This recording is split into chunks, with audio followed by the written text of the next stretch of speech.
ಪ್ರಶ್ನೆ ಜಿನ್ವಾನಿ ಸೆ ಪೂछೋ, ಜಿನ್ವಾನಿ ಏನ್ ಹೇಳುತ್ತೆ? ಉದ್ಗಲ ಪರಮಾಣು ನಾವು ಜಪ ಮಾಡ್ತಿರ್ಬೇಕಾದ್ರೆ ಉದ್ಗಲ ಪರಮಾಣು ಅದನ್ನ ಆ ಜೀವಿಗೆ ನಾವು ಯೋಗ್ಯತೆ ಇದ್ರೆ ಉದ್ಗಲ್ ಪರಮಾಣು ಏನ್ ಮಾಡುತ್ತೆ? उद्गल परमाणु में क्या शक्ति है? उद्गल परमाणु तो ಇದೆ. अब विचार करो, ಹಾಸ್ಪಿಟಲ್ ಅಲ್ಲಿ ನಮ್ಮ ಬೇಕಾದವರು ಅಡ್ಮಿಟ್ ಆಗಿದ್ದಾರೆ, और ಇಲ್ಲಿ ಅವ್ರದೊಂದು ಫೋಟೋ ಇದೆ ಮನೆಯಲ್ಲಿ. ಅವರೆಲ್ಲಿದ್ದಾರೆ? ಹಾಸ್ಪಿಟಲ್ ಅಲ್ಲಿ. ಮನೆಯಲ್ಲಿ ಒಂದು ಫೋಟೋ ಇದೆ. तो फोटो औषधि ಕೊಡಿಸ್ತಾ ಇದೀವಿ.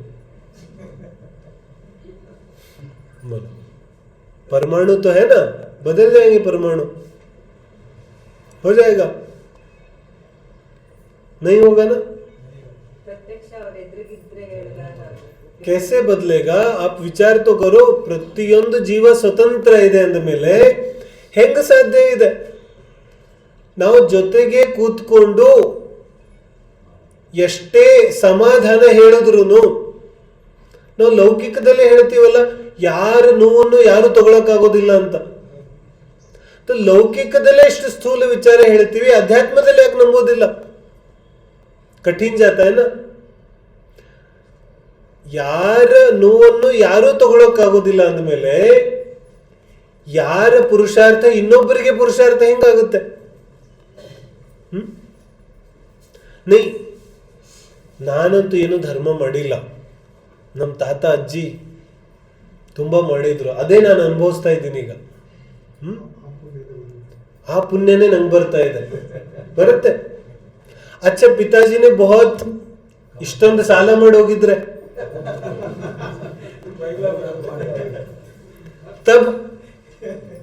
ತಬ್ ಕಿಸ್ ರೇ, ಸಂಪತ್ತಿ ಸಿಕ್ಕಿದ್ರು ನಿಂದೆ ಇದೆ, ಸಾಲ ಸಿಕ್ಕಿದ್ರು ನಿಂದೆ ಇದೆ. हम नहीं मानते ना, स्वार्थी है. तो ಸಂಪತ್ತಿ ಸಿಕ್ಕರೆ ಖುಷಿ ಆಗುತ್ತೆ, ಸಾಲ ಸಿಕ್ಕರೆ ಅವಾಗ ಕಷ್ಟ ಆಗುತ್ತೆ. तो ಇನ್ನೊಬ್ಬರ ಹೆಸರಲ್ಲಿ ಪೂಜೆ ಮಾಡಿದ್ರೆ ಆನಂದ ಆಗುತ್ತೆ, ಮಾಟ ಮಂತ್ರ ಮಾಡಿದ್ರೆ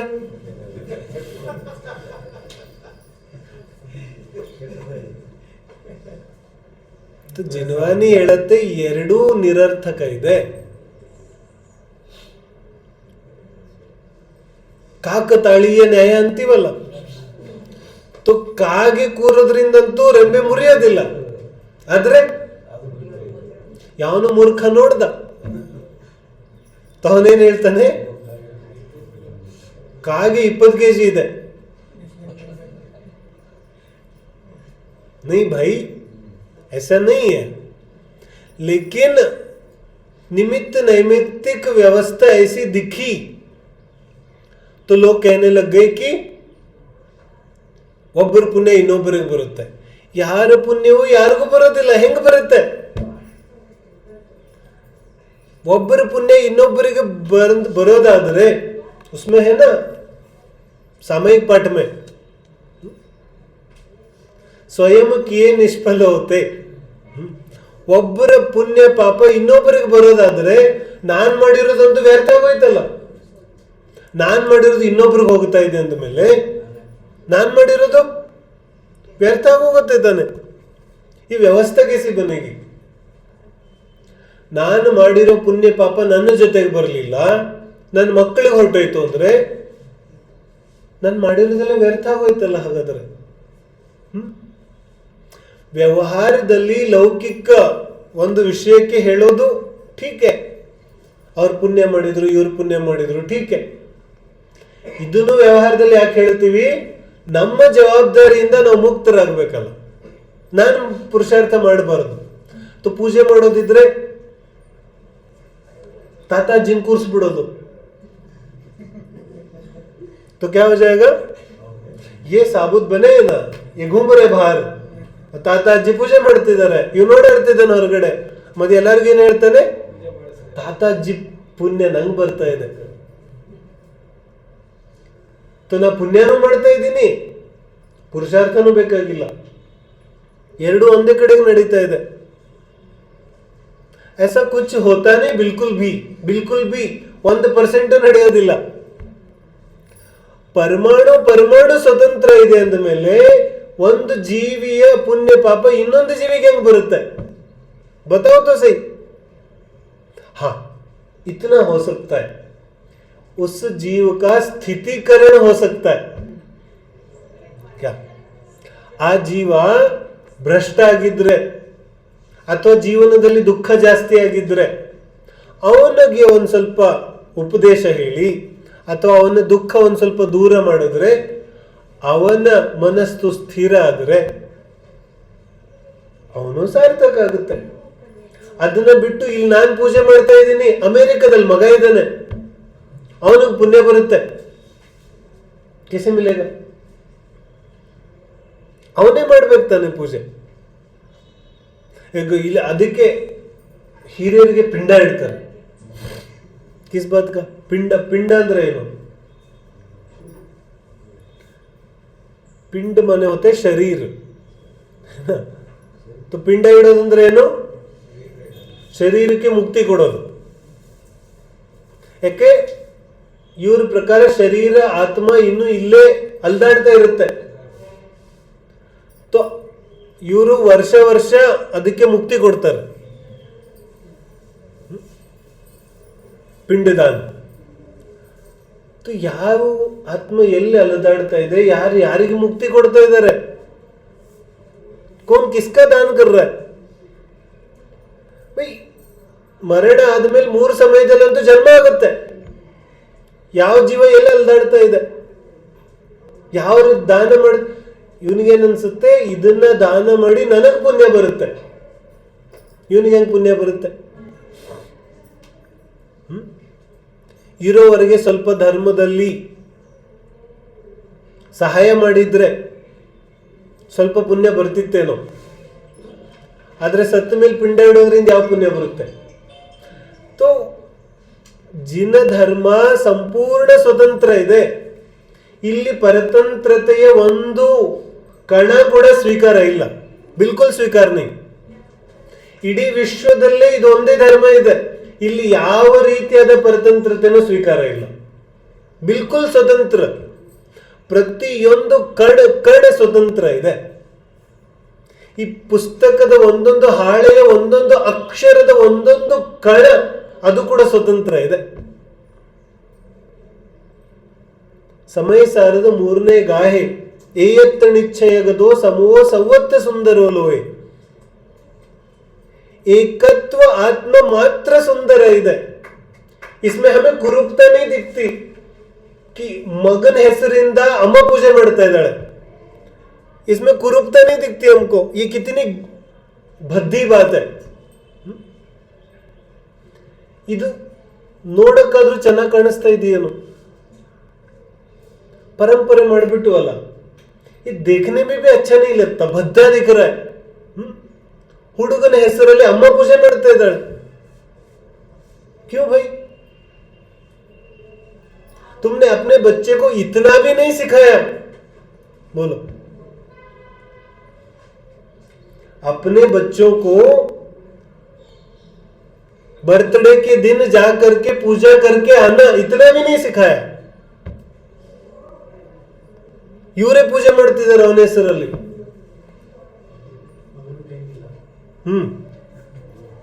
ಇದು ಸುಂದರ ಇದೆ, ಇದರಲ್ಲಿ ಎಷ್ಟು ಕುರೂಪತೆ ಇದೆ. ಸ್ವಲ್ಪ ಆದ್ರೂ ಸ್ವತಂತ್ರತೆ ಬೇಕು ತಾನೆ. ಮನೆಯಲ್ಲಿ ಯಾರಿಗೂ ಆರೋಗ್ಯ ತಪ್ಪಿದೆ, ಇವರು ಇಲ್ಲಿ ಶಾಂತಿ ವಿಧಾನ ಮಾಡ್ತಿದ್ದಾರೆ. ಅವ್ರಿಗೆ ಹೋಗಿ 2 ಉಪದೇಶ ಕೊಟ್ಟು ಸ್ಥಿತೀಕರಣ ಮಾಡಿದ್ರೆ ಸ್ವಲ್ಪ ಲಾಭ ಆಗ್ಬೋದು. ಅವ್ರನ್ನ ಅಲ್ಲಿ ಬಿಟ್ಟು ಬಂದಿದ್ದಾರೆ, ನರ್ಸ್ ಇಟ್ಬಿಟ್ಟು.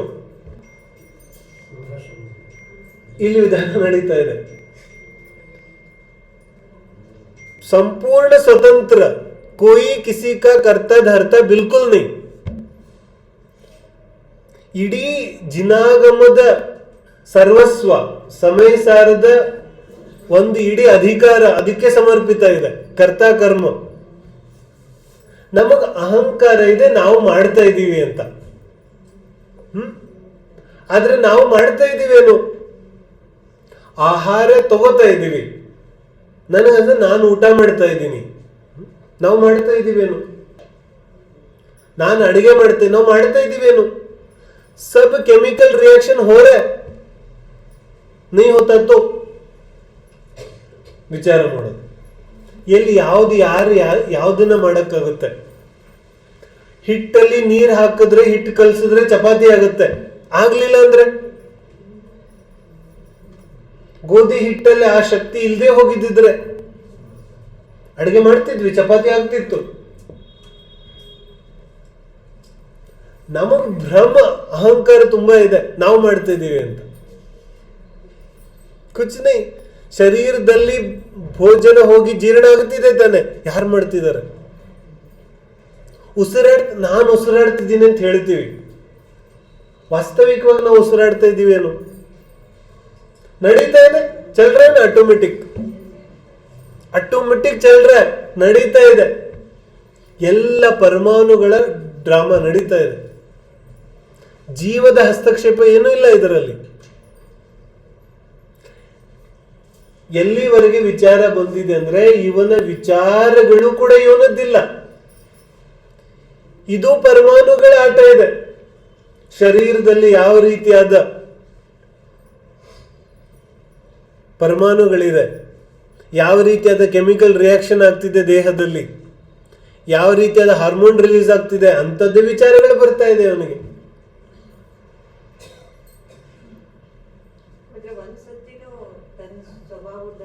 ಬೇರೆ ವಿಚಾರನೇ ಮಾಡ್ತಿರ್ತಾನೆ ಅಂದ್ರೆ ಒಂದ್ಸತಿನೂ ಸ್ವಭಾವದ ಕಡೆ ನೋಡೋದೇ ಇಲ್ಲ. ನೋಡಿದ್ರೆ ಇನ್ನೊಂದ್ಸಲಿ ಆ ಕಡೆ ಗಮನನೇ ಹೋಗೋದಿಲ್ಲ ಅವನಿಗೆ. ಯಾರಿಗೆ ಮನೆಯಲ್ಲಿ ಆನಂದ ಕಾಣಿಸ್ತು ಒಂದ್ಸಲಿ, ಅವನು ಹೊರಗಡೆ ಯಾಕೆ ನೋಡ್ತಾನೆ? हम बाहर जाते ही इसलिए क्योंकि घर में आनंद नहीं मिलता. ಮನೆಯಲ್ಲೇ ಅತ್ಯಂತ ಸುಖ ಇದೆ, ಸಂತೋಷ ಇದೆ, ಆನಂದ ಇದೆ, अद्भुत ಇದೆ. बाहर क्यों जाए? बाहर जाने में तो बहुत समस्या है. बाहर में तो झमेला ही झमेला है. कौन जाए बाहर? है कि नहीं बोलो? ಹೊರಗಡೆ ಚೆನ್ನಾಗಿದೆ ಎಲ್ಲ, ತುಂಬಾ ಕಷ್ಟ ಇದೆ ಹೊರಗಡೆ. भारी सहयोग पकड़ के उससे सुख बांधते. ಹಾ, ನಮಗ ಅಂತರ್ಮುಖಿ ದೃಷ್ಟಿನೇ ಇಲ್ಲ. ಮತ್ತೆ ಇವೆಲ್ಲ ಸಂಸಾರದಲ್ಲಿ ನಾವೇನು ಶುರು ಮಾಡ್ಕೊಂಡಿದೀವಲ್ಲ, ಅವ್ರಿಗೋಸ್ಕರ ಇದು ಮಾಡಿದೆ, ಇವ್ರಿಗೋಸ್ಕರ ಅದು ಮಾಡಿದೆ, ಇವ್ರಿಗೋಸ್ಕರ ಅದು ಮಾಡಿದೆ, ಇದೆಲ್ಲ ಮಾಡಿನೇ ನಾನು ನನಗೋಸ್ಕರ ಏನು ಮಾಡ್ತಾ ಇಲ್ಲ.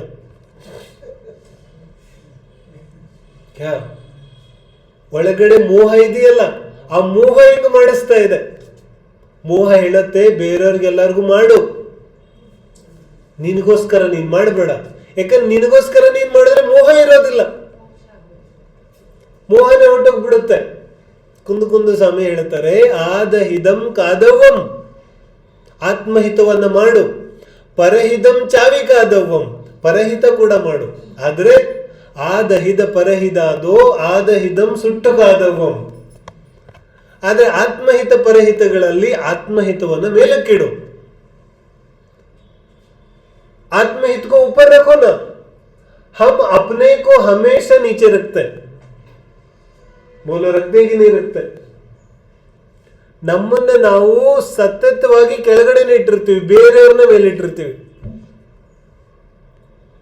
ಜಿನ್ವಾನಿ ಹೇಳುತ್ತೆ, ಇಡೀ ಜಿನ್ವಾನಿ ನಿನಗೋಸ್ಕರ ಇದೆ, ಇನ್ಯಾರಿಗೋಸ್ಕರನೂ ಇಲ್ಲ.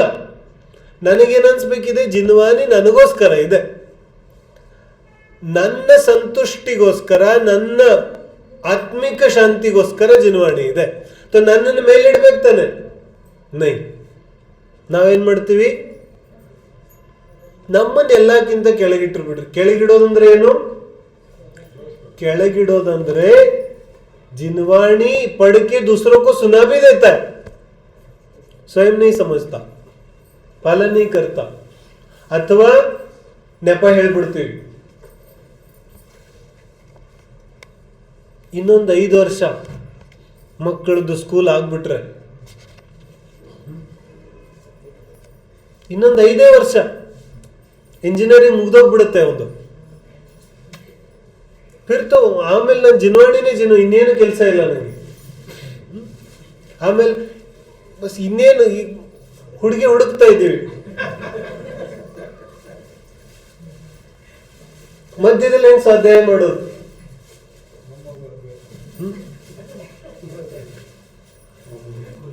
ನೆಪ ಹೇಳ್ಬಿಡ್ತು ಯಾರನ್ನ ಮುಖ್ಯ ಮಾಡ್ತಿದೀವಿ ನಾವು? ನನ್ನನ್ನ ನಾನು ಯಾವತ್ತೂ ಸೀರಿಯಸ್ ಆಗಿ ತಗೊಂಡೇ ಇಲ್ಲ. ಇಲ್ಲೇನ್ ಹೇಳಿದ್ರು, ತನ್ನ ಯಾವ ಹಿತ ಇದೆ, ತನ್ನ ಯಾವ ಲಾಭ ಇದೆ ಅದನ್ನ ನೋಡೋದೇ ಇಲ್ಲ ನಾವು. ನಮ್ಮ ಹಿತ ಯಾವ್ದ್ರಲ್ಲಿದೆ ಅಂತ ನಮಗ್ ಗೊತ್ತೇ ಇಲ್ಲ. ಸತತವಾಗಿ ಪರಜೀವಿ ಪರಪದಾರ್ಥಗಳನ್ನೇ ಮುಖ್ಯ ಮಾಡಿಟ್ಟಿದೀವಿ. पूजन करते तब भी दूसरे का नाम बोलते, मैं नहीं बोलता. ನಾನು ನನಗೋಸ್ಕರ ನಾನು ಮಾಡ್ತಾ ಇದ್ದೇನೆ, ಅದ್ರ ಫಲ ಕೂಡ ನಂದೇ ಇದೆ. ನನ್ನ ಸುಖ ದುಃಖದ ಕರ್ತೃ ನಾನೇ ಇದ್ದೇನೆ, ನನ್ನ ಪುಣ್ಯ ಪಾಪದ ಕರ್ತೃ ನಾನೇ ಇದ್ದೇನೆ. ಎಳ್ಳು ಕಾಳಷ್ಟು ಇದರಲ್ಲಿ ನಾರದ್ದು ಹಸ್ತಕ್ಷೇಪ ಇಲ್ಲ. 1% भी नहीं. न बच्चे का, न पत्नी का, न माँ का, न पिताजी का, न ताऊ का, किसी का नहीं, ಯಾರದ್ದು ಇಲ್ಲ. ಅದಕ್ಕೆ ಪ್ರಾರಂಭದಲ್ಲಿ ಏನ್ ಹೇಳಿದ್ರು, ಜಿನವಾಣಿ ನೆತ್ತಿ ಮೇಲೆ ಇದ್ರೆ ಸ್ವಲ್ಪ ಗಮನ ಹೋಗುತ್ತೆ. ತೋ ಇದು ನಿಶ್ಚಿತ ಇದೆ, ಜಿನವಾಣಿಯಲ್ಲಿ ಜಿನಧರ್ಮದಲ್ಲಿ ಯಾರು ಯಾರಿಗೂ ಏನೂ ಮಾಡಕ್ ಸಾಧ್ಯ ಇಲ್ಲ. न मंत्र तंत्र कर सकते हैं, न पूजा पाठ कर सकते. मंत्र तंत्रನೂ ಆಗೋದಿಲ್ಲ, ಪೂಜಾ ಪಾಠನೂ ಆಗೋದಿಲ್ಲ. तो सब अपना अपना करो.